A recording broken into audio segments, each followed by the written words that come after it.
What is a GMO? GMOs are genetically modified organisms, such as plants or animals, whose genetic material has been altered using genetic engineering techniques.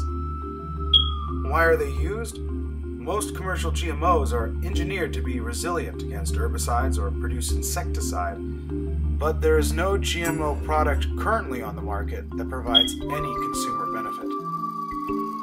Why should you care about GMOs? Most developed nations do not consider GMOs to be safe, but despite the health risk, the U.S. government has approved GMOs based on studies conducted by the same corporations that created them and profit from their sale. Corporate news won't give you the whole picture. Where can you go to stay updated on GMO-related news and activism?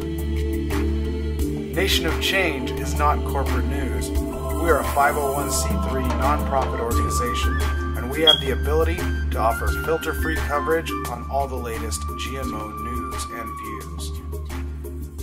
The GMO Weekly Special Edition is your best resource to stay informed on the GMO-related issues that matter to you. Get involved with the ongoing battle against harmful GMOs. Enter your email to start receiving your free GMO Weekly Special Edition from Nation of Change. Find out more at nationofchange.org.